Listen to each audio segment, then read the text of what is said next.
Good morning, dear friends. Ukraine Media Center starts its operation today.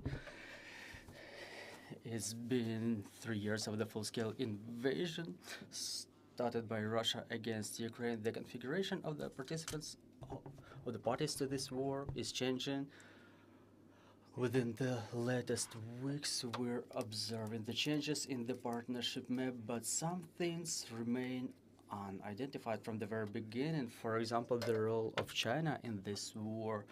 There's a lot of different opinions regarding whether China is a peacemaker or are they a party to this war. So this is what our today's discussion will be dedicated to today.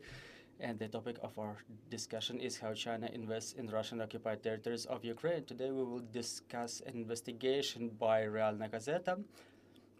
Our today's guest, Andrii Dikhtiarenko, editor-in-chief and founder of Realna Gazeta and author of the investigation. Unfortunately, Maksym Savchuk, the journalist of the schemes, was not able to join us due to objective reasons. However, it's still interesting to see and hear what is there in your investigation that may be of interest in terms of identification of China's role in this war. Thank you, Ms. Henan, and thank you to everybody who today arrived here to support us, to watch our material, despite having your own affairs. I see a lot of familiar faces in the audience, my colleagues, people from the occupied territories, the journalists. It's very important for me to draw your attention specifically because everything Realna Gazeta is doing within these 10 to 11 years.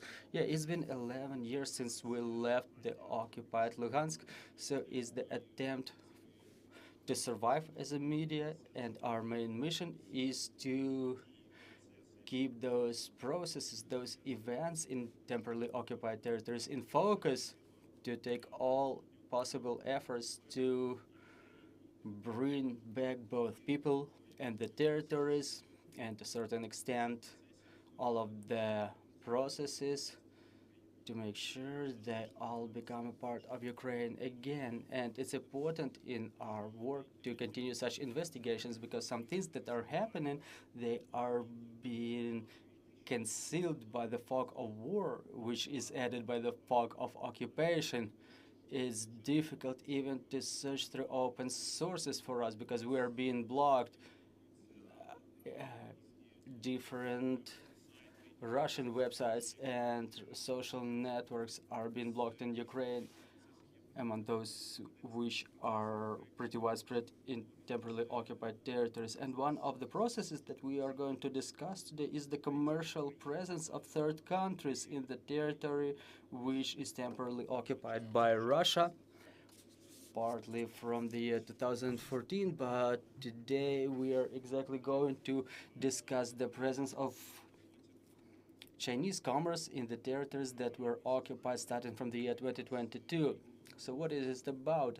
As you may know, 3 years ago, Russian army was bombarding the city of Mariupol, and after this territory was conquered, the majority of the bigger part of Donetsk region, comparing to that was conquered and occupied since 2014. So the occupiers are entering the village of Myrna, and they start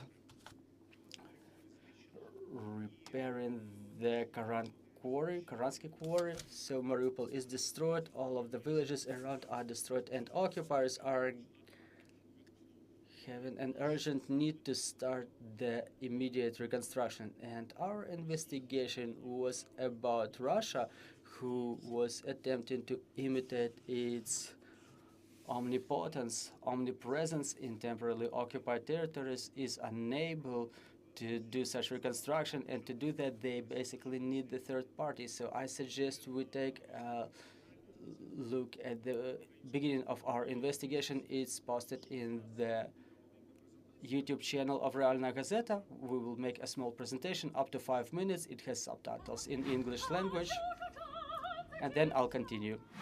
Китайцы, народ, и обычный народ, очень сильно поддерживает именно Россию. 设计理念、建筑材料等方面。Он вообще полностью компьютеризирован, поэтому здесь по большому счету оператору нужно следить. Мы можем рассматривать варианты открытия совместных филиалов. Китайский, не знаю, бизнес или госкомпании будут заходить. We may consider an option of opening joint ventures. You can observe new factories in the territory.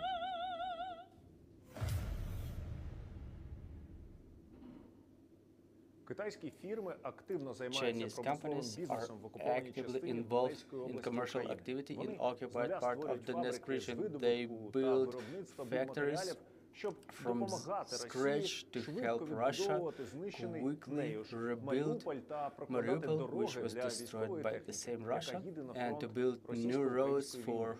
Китай, material який that drives to позиціонує the себе front як lines. миротворця та China посередника, та taking нібито the побоюється stance західних or санкцій, positioning при цьому themselves as a активно peacemaker, інвестує at у the same російські time проєкти actively на invest захоплених in Росією Russian територіях projects України. in the Реальна газета territories знайшла of Ukraine факти, які occupied це by Russia. підтверджують. Realna Gazeta Як has found the китайські facts that компанії confirm it. працюють в окупації і хто за цим стоїть. How Дивіться the зараз Chinese companies наше work in журналістське occupation and who's розслідування. behind Мене it. звати Андрій Watch Дихтяренко. our І, до journalist речі, investigation. підписуйтесь на наш канал. My name is А Andrii повну Dikhtiarenko. текстову версію читайте на нашому сайті. Посилання Read the full в описі version під цим of відео. the investigation in our website. The link is in the description to this video. Початок весни beginning 2022 року. of Неприметне Spring селище Мирне 2022, Волноваського a small району village Донецької of області, Myrne, щойно Volnovakha region, окуповане Donetsk російськими військами. Область, Поки recently на півдні, occupied за by Russian десятки troops, кілометрів від Мирного, російська армія tens стирає of з лиця землі kilometers і away from мільйонне Myrne місто to the south of Маріуполь. До селища Myrne, несподівано the Russian приїжджає army делегація від destroys the керівництва city of Mariupol. маріонеткової ДНР. And Про suddenly це розповіли there is an Реальній газеті arrival місцеві of жителі. the marionette Гості одразу їдуть на покинутий з government 2008 of року і so-called частково DPR, and затоплений they guess Каранський кар'єр, go де колись to the видобували partially щебінь drowned для будівельних Karansky потреб. Quarry, Наразі цим об'єктом, як пояснили where донецькі the pebble візитери was місцевим mined, мешканцям селища, дуже as the зацікавилися visitors explained деякі to the інвестори.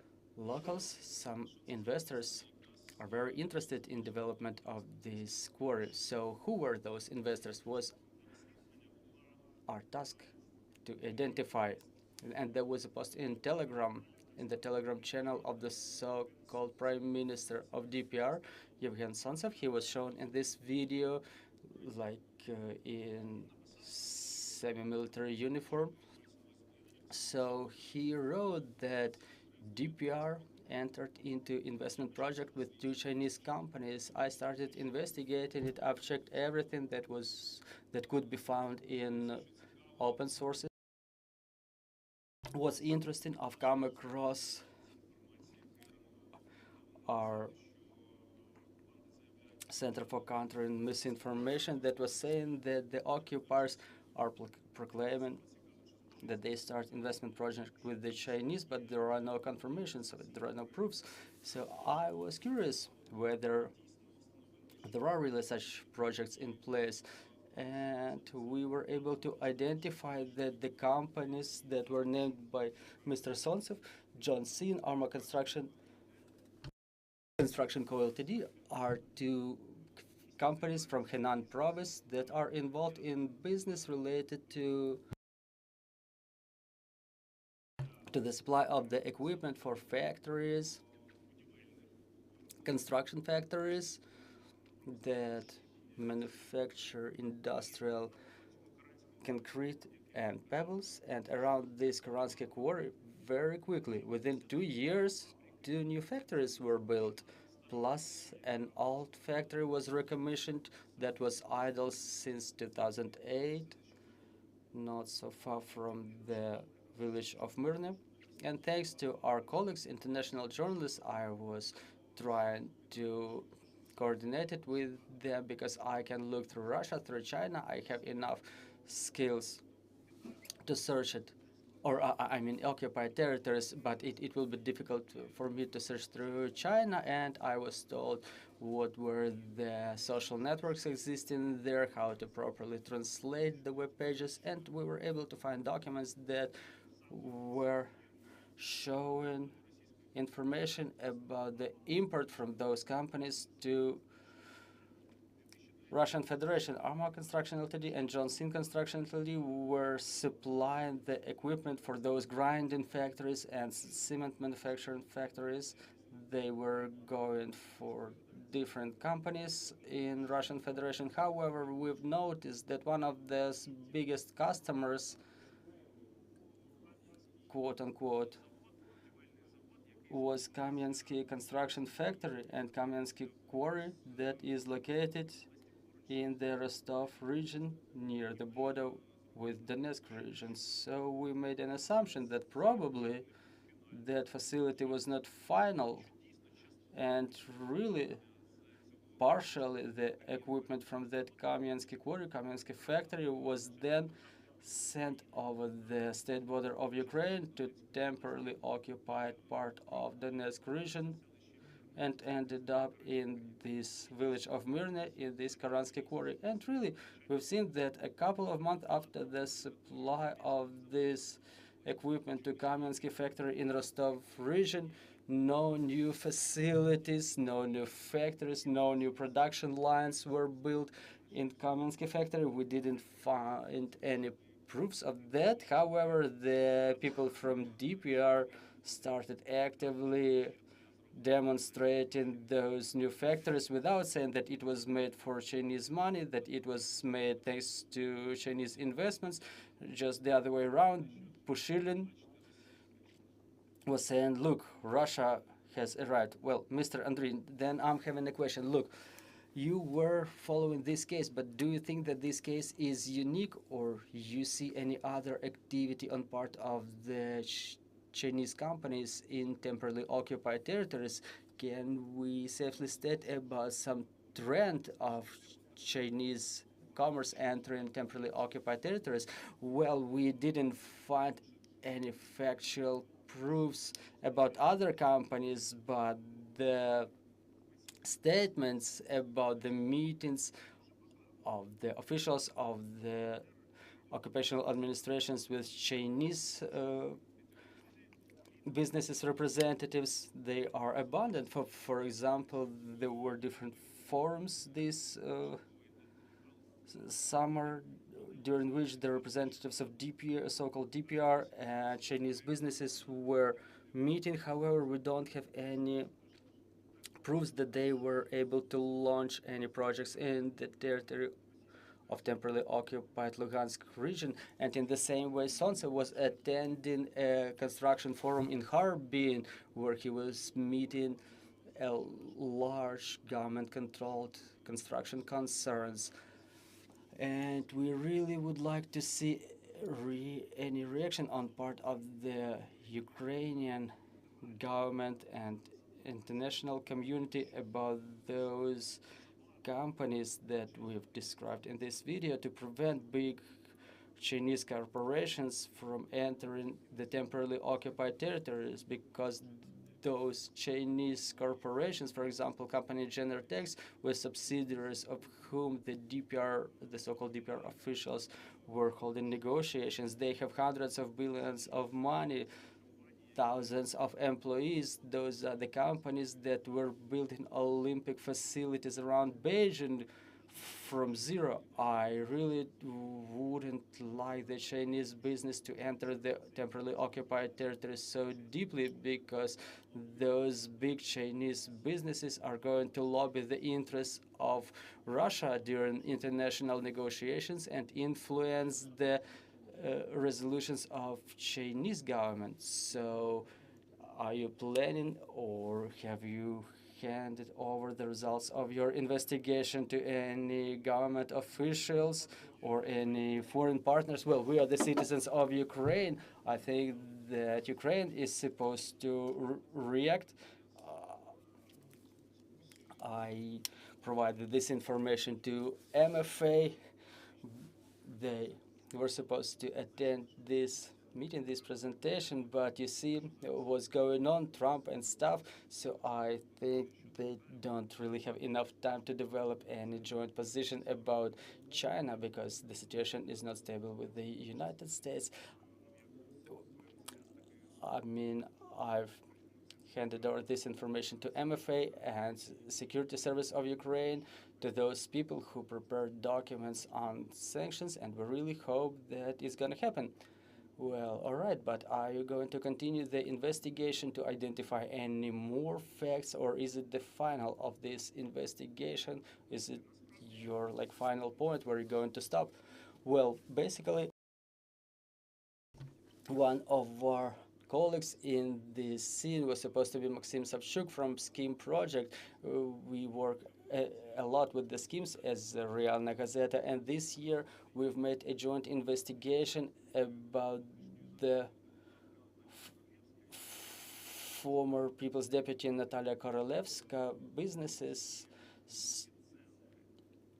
capturing the big epicenters, the construction hypermarkets in temporarily occupied territories. We were helping the schemes to issue this material. They've written that it was made in coordination with Realna Gazeta, and recently Maksym has issued another investigation about the agrarian companies in temporarily occupied territories forwarding the sunflower seed oil to Europe. We understand that time is passing. As long as the occupation is continuing, the businesses, the officials, the Russian government in those territories will do everything they can to pull businesses to temporarily occupied territories, promising different benefits, and they want to bring as much international companies or foreign companies as possible. So we have to cover it. We have to make them vulnerable to international opinion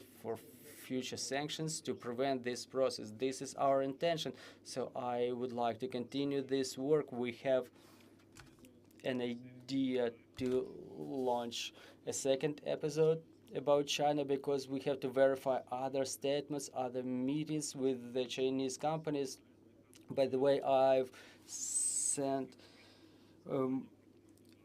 letters to the official addresses of those Chinese companies. Maybe they can explain how and why are they present in temporarily occupied territories. By the way, we've added investigators, and we were talking to the experts who have been researching China for a long time. And Una Berzina from Riga, Latvia, an investigator, she demonstrated that China really has a peace plan, and reconstruction of temporarily occupied territories is a part of that peace plan. And probably China in future, if really they get really profound in those processes, they may say, like, look, we're making roads around Mariupol, we help building new homes, but in fact the roads are used for the military material to drive it to the front lines. The war is not over. The war doesn't stop. So basically they're putting asphalt in the place of the biggest war crime, because 3 years ago Russian army was killing the civilians in Mariupol. There's a lot of tombs of the civilians that are being covered with concrete. So basically that truth is being concealed. So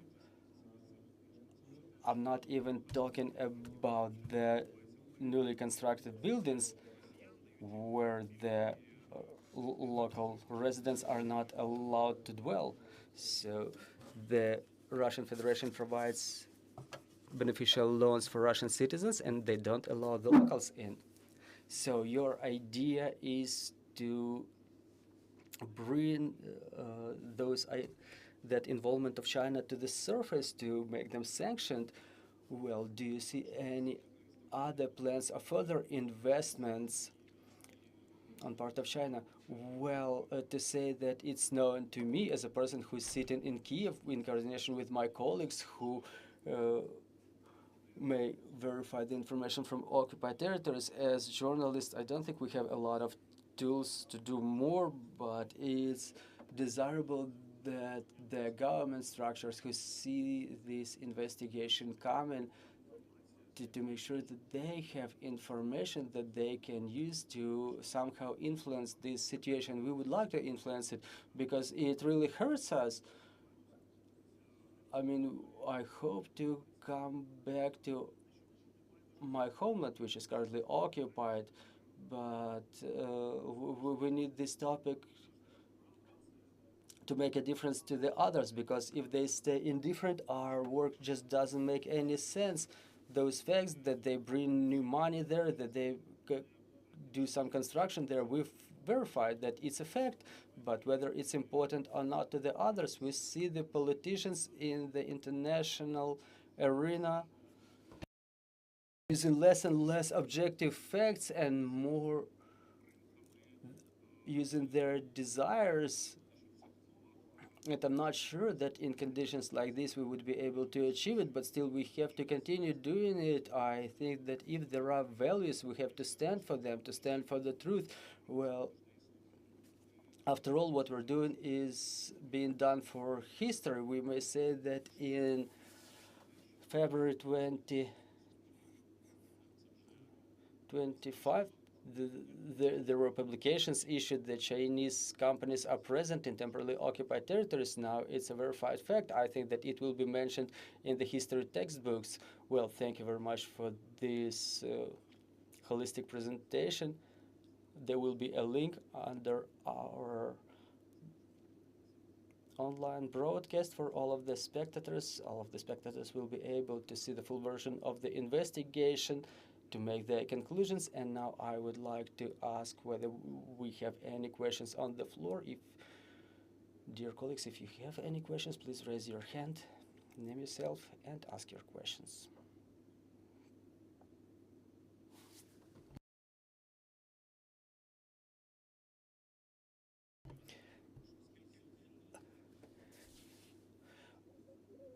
Well, whom were you able to get in touch with during preparation of your investigation?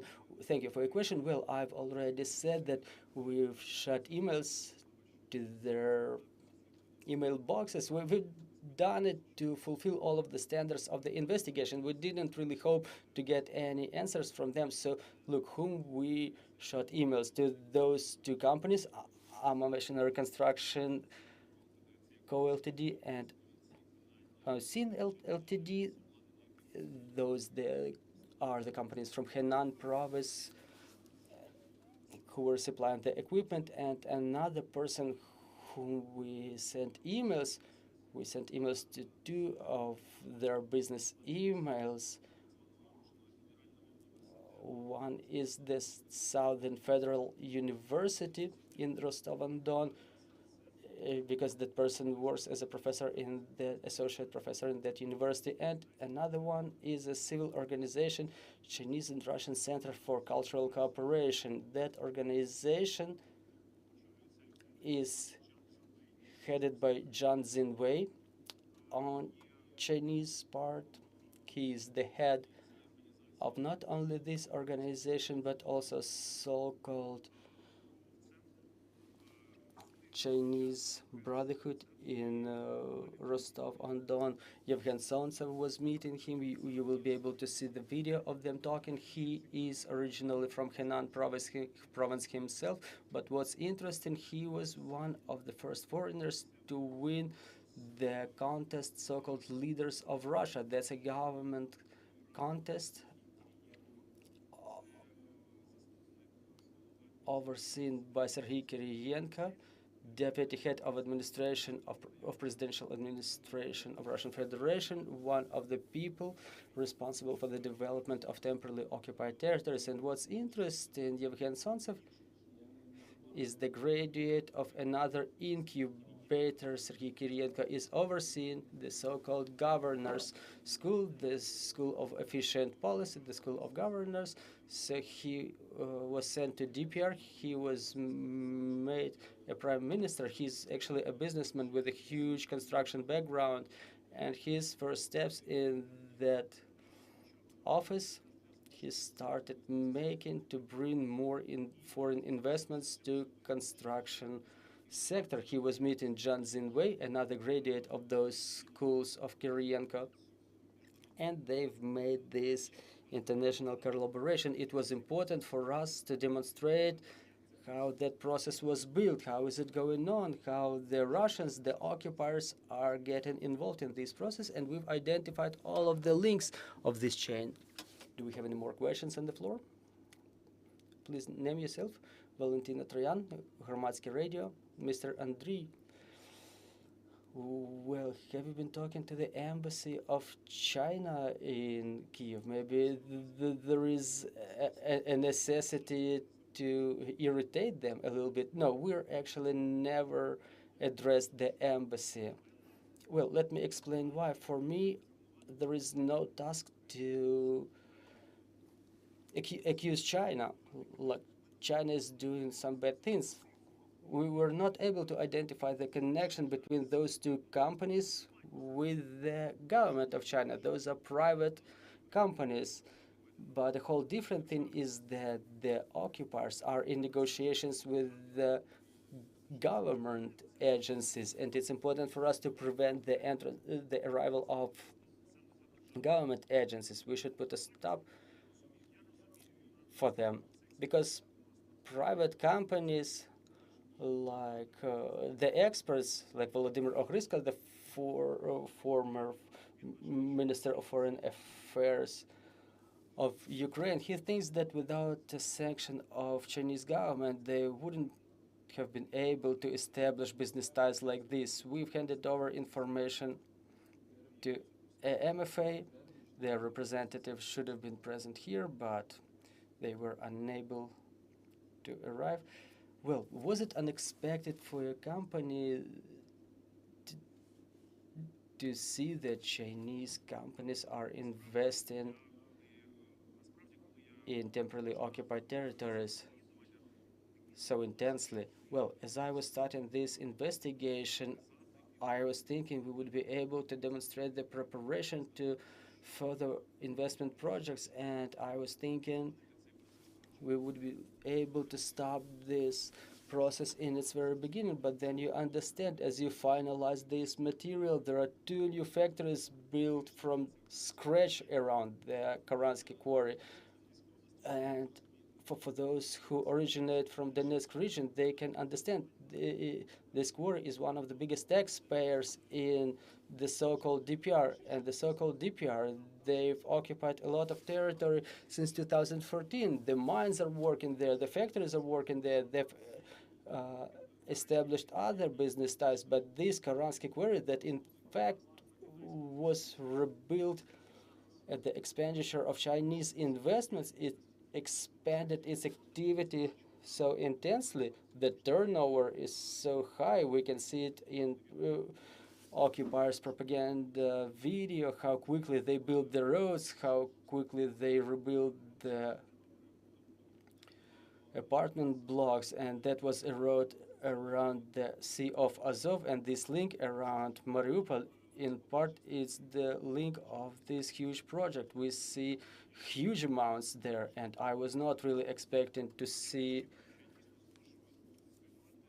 it so big. I was not expecting I can catch them by their tail. Like, yeah, I thought it would be just investigation around those agreements, the names of the companies, they're entering the construction sector, but to see those facilities physically, to see those agreements on supply of the production lines, no, I didn't really expect it, and it was open to me after a month of work. It took me a couple of months to do this investigation. More questions? Well, talking about Karansky Quarry, did you try to get in touch with the people who manage it? Yeah, we've written to them and we got no response so far.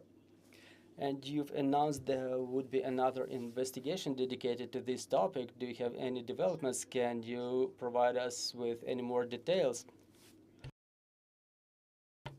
Honestly, I wanted other of our colleagues to join us here today, and now I'm not 100% sure that I will exit this studio and I will start digging more about the Chinese involvement. I want really more collaborations.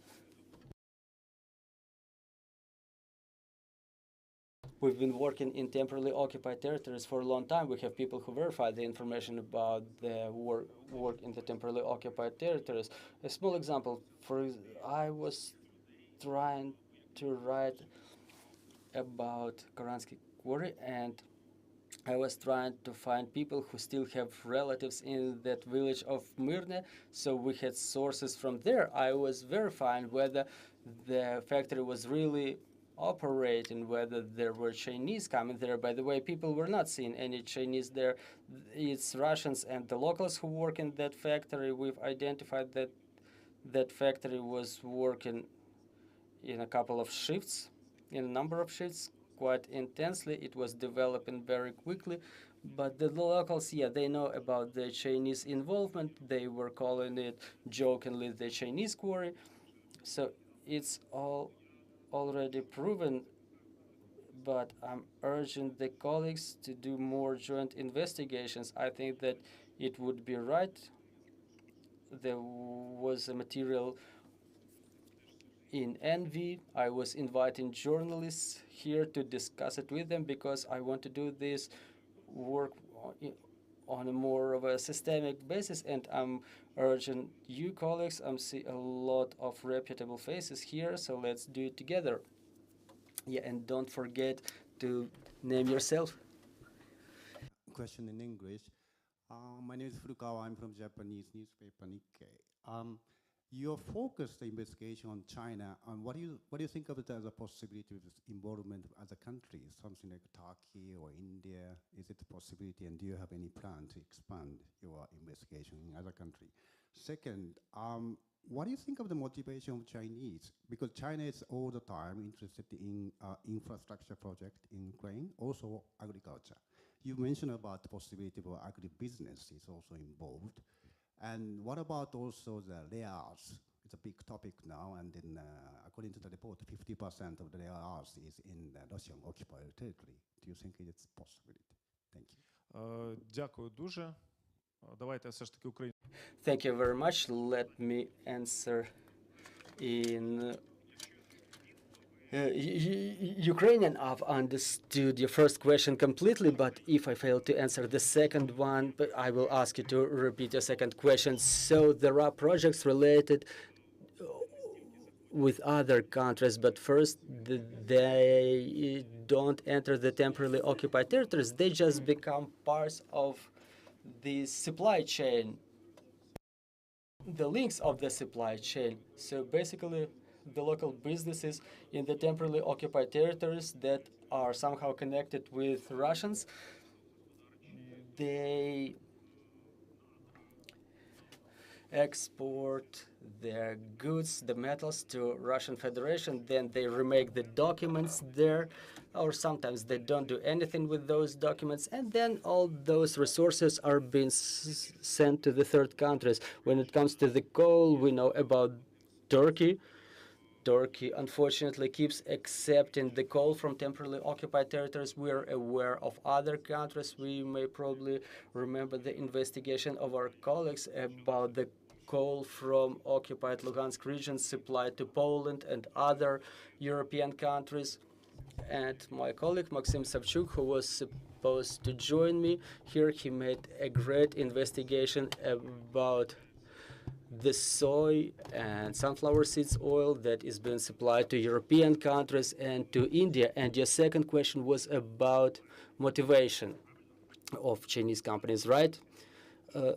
So talking about motivation, I'm more than convinced that, first of all, it's about money, because Russia is so interested in other countries entering this region that their agents are present in all of the Chinese provinces, making good presentations about how cheap and beneficial it is to do something in temporarily occupied territories. Now they're interested about that. That's a soft power for the Russians in the first place, because the more businesses enter those territories, and if they make it pulling in Chinese government-controlled corporations. That would be just wonderful to them, because it will mean that those businesses will be able to influence the decisions of Chinese government as to the resolution of Russo-Ukrainian conflict. Now, China is positioning themselves as a mediator, but they could be a mediator who, just like Trump does now, may press on Ukraine. But can you repeat the other part of your question if my if my answer was not enough? From China's side, because is it some kind of, because they have an unlimited partnership, Putin, Xi Jinping, so that is part of the deal, or they are more specific interest in the economic interest in Ukraine. They are always interested in agriculture, land for grain, and then also I'm talking about layers, which is supposed to be underground of the Russian territory, 50%. So what do you think their strategy? They are more thinking about post-ceasefire deal or something like that, about China's side. That's what I'm interested. Супер цікаво. Well, it's a very interesting question. We don't know about it, but it's going to be our assumption. I think that what one of the experts was saying during the preparation of this investigation, she was showing the Chinese plan made of 12 articles, and one of the articles was participation of China in reconstruction projects, and that they can always say that now they're starting, in fact, to rebuild this territory. And I'm more than sure that China in this way may demonstrate and arrange ties in order to make sure that no matter how the conflict ends, no matter how it freezes, they have a head start, that they have a priority to be the first ones to invest in those territories and to grow in terms of businesses, in terms of their international influence, including their influence over Russia and Ukraine, if they're able to enter from this part of the forward edge of the battle area. So are there any more questions? Hello, my name is Dmitro Durnev. I'm a journalist. Do you have an idea where that pebble and that concrete is going? So we were studying the local media, so it all goes to Mariupol. To building roads around Mariupol? Yes, that's for road construction around Mariupol. They use that pebble and concrete. But again, I've seen the products of that Karansky Quarry. They also manufacture the concrete for construction of apartment blocks. Well, we have 98 quarries in Donetsk region, and Karansky Quarry was one of the two biggest ones, and it was pillaged right after the occupation, but it's really huge. It has huge deposits around it. 480 hectares is the size of the field, and it's radioactive. It's the most radioactive all around the Donetsk region. The level of radiation is 4 to 5 times higher than anywhere else in the Donetsk region, and that pebble from Karansky Quarry can only be used for construction of the roads outside the settlements, outside the cities. So the apartment blocks cannot be constructed using the concrete from Karansky Quarry, because its rate of viscosity is so way lower than the needed one, and using this pebble you can do concrete to construct an apartment block up to 9 stories, not taller than that. And you know, for Chinese it's such a toxic thing.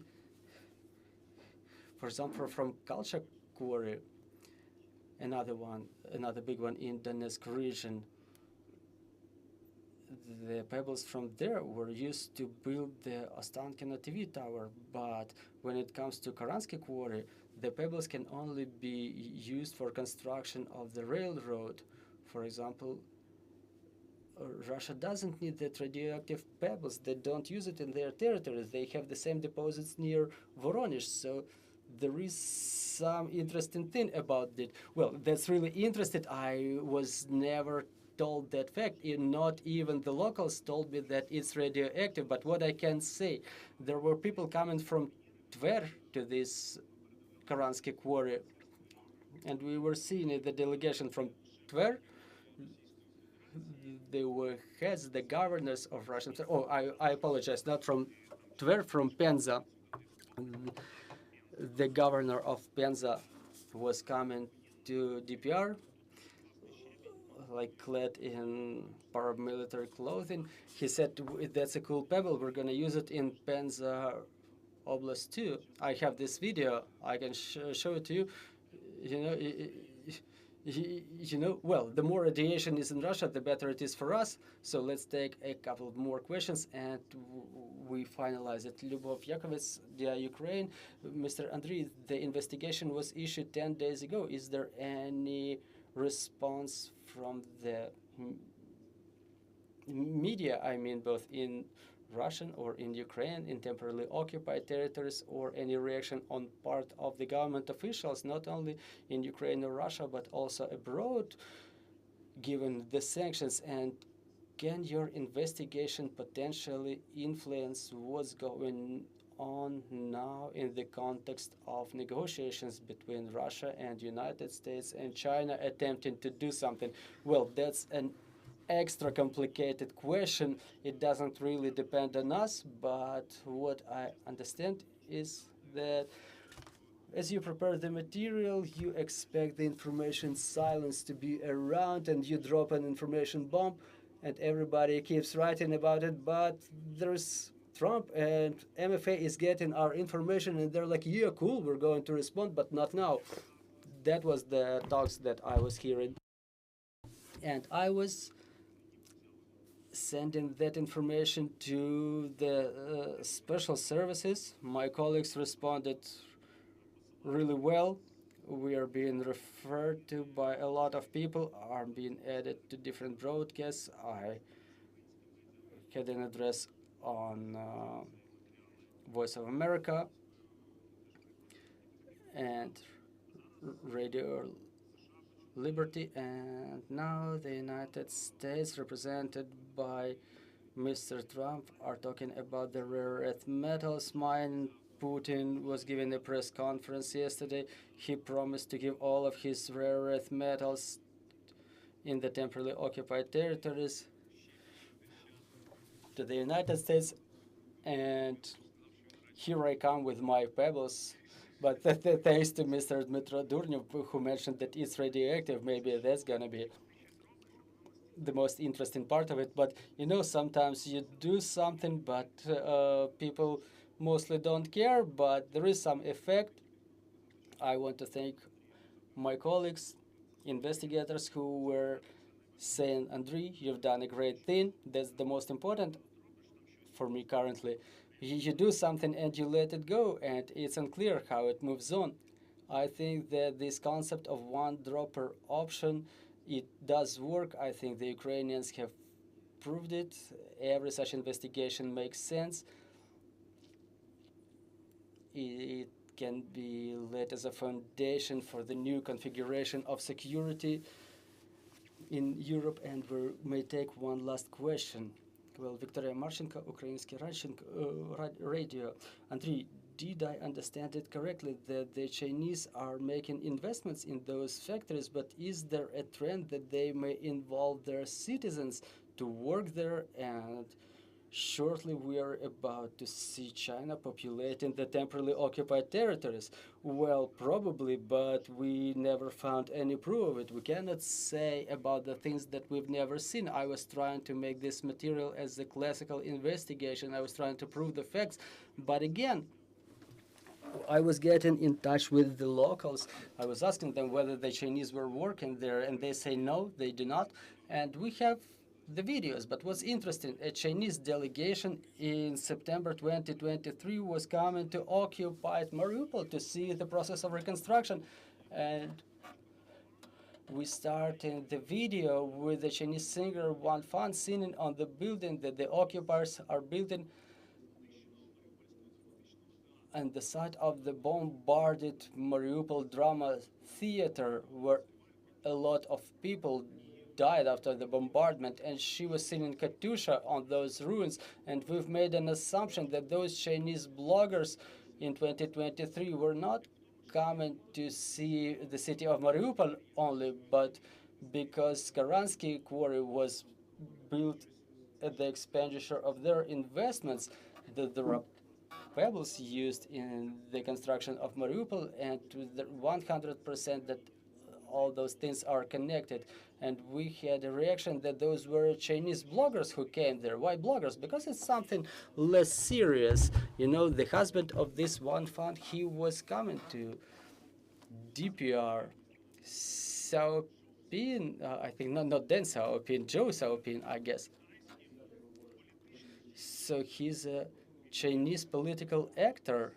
He is one of the super popular bloggers. He has millions of subscribers, but he's a political actor, so they left it, and they were given press conference, very pro-Russian one. They were saying it was all done by Ukrainian Nazis and stuff like that. So for me, that visit was definitely connected to the topic of this investigation. That was a Chinese inspection, and in fact, they don't work there as workers.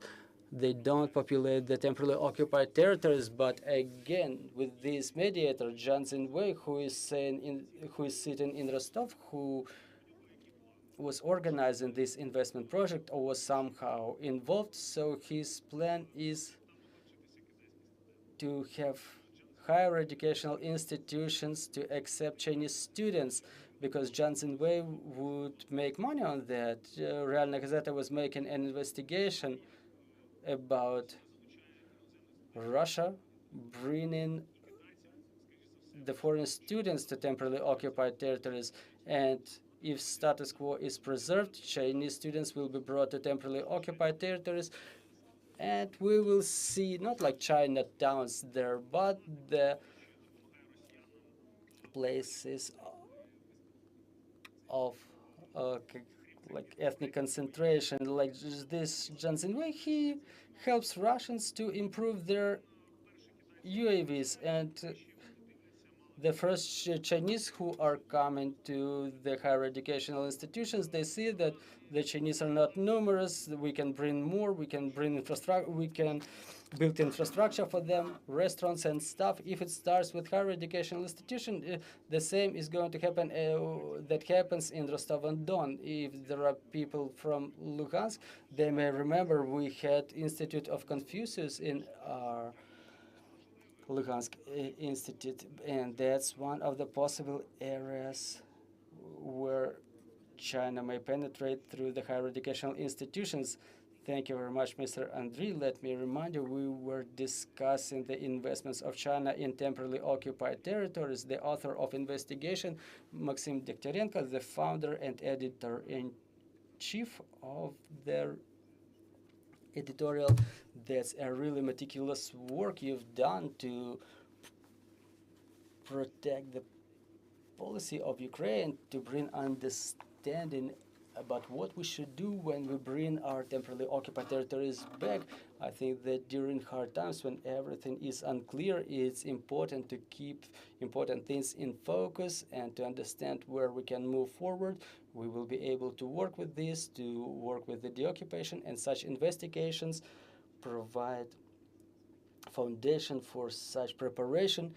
Dear spectators, let me remind you that you will be able to see the full version of the investigation in the web resources of Realna Gazeta. You will see the link under our broadcast. I would like to thank you, Alina, and Ukraine Media Center. It's really a pleasure to work with you. We're presenting the materials here for the third time. And again, the materials are available in English language. We try to spread them